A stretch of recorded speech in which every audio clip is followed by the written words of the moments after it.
What's good, y'all? It's Crew, also known as Araneae Storm, checking in for the house astrology series.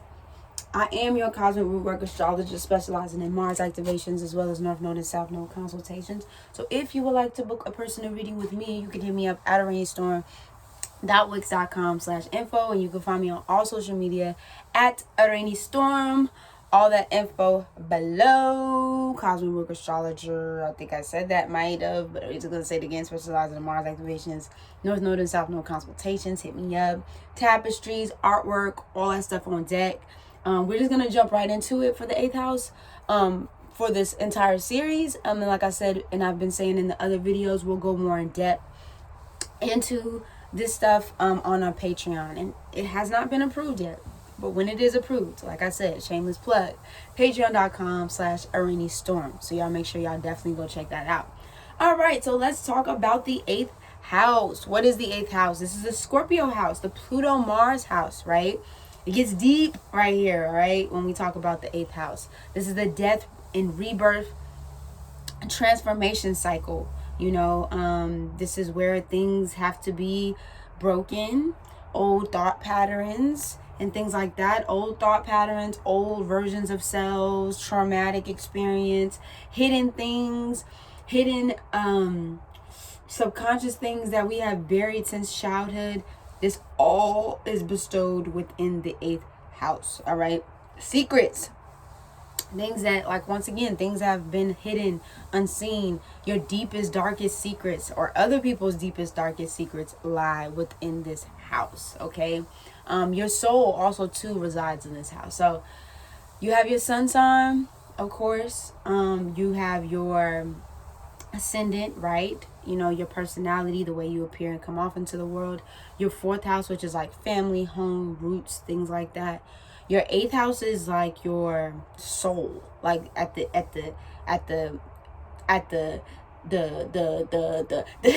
the root of it all. The 8th house really, that shadow side of your personality really lies within that 8th house. So you look to this house in order to transmute that energy. You know, when that shadow self comes out, the 8th house, and this is the energy that plays out when we're talking about the 8th house in itself. So your soul, you want to look to the 8th house to see, like, oh my God, like, okay, so this is my shadow version of me will be residing in the 8th house. So, and also to karmic debts, right? Karmic debts, we talked about that a little in the 7th house, but when you move into the 8th house, karmic debts from past lives, this can be karmic debts that you've had with yourself, or this can be karmic debts that you've had with other people that get passed into this life. And you have to basically come in, alchemize it, transmute it, and keep it pushing. So you don't have to bring that karmic energy within this life into the next life that you have, right? So, like I said, the death and transformation process, shadow self, also sex and taboos. So this is where you go in to really harness your sexuality within that 8th house.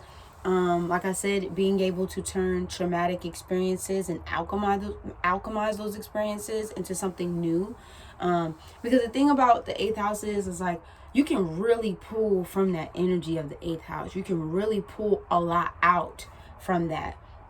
You can either use it in a destructive Phoenix rising, right? The Scorpio Phoenix rising from the ashes energy. You can use it in a destructive way, or you can actually use it to actually build not only yourself, but build the people around you up.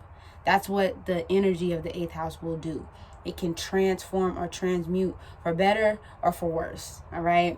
So also the hidden parts of self, like I said, bonds, taxes, joint finances. So when we move from the 7th house into the 8th house, these are like joint marital finances or partnership, business partnership finances as well within this 8th house that have been accumulated over time, whether it's in this life or it's in, like I said, previous lives.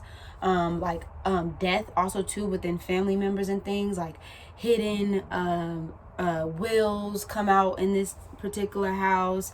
You know what I mean? Hidden money, OPM, other people's money. So the things that you acquire also too when it comes to finances come within this house, and you can actually study this house, especially if we're talking about I mean, we could actually talk about this in the 10th house too, but definitely like stocks and bonds and like trust funds and, like I said, debts, anything that has to do with like money that's being kept safe, money, right, would be hidden within the 8th house as well, for sure.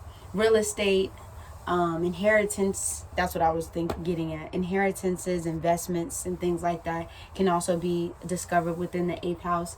The occult, so occult knowledge, occult hidden knowledge from, like I said, lives, or I don't know why it was coming to me, but the book of the dead is coming to me right now. So like knowledge that has been passed down for centuries and centuries at the time, because Scorpio, the 8th house, is very ancient energy.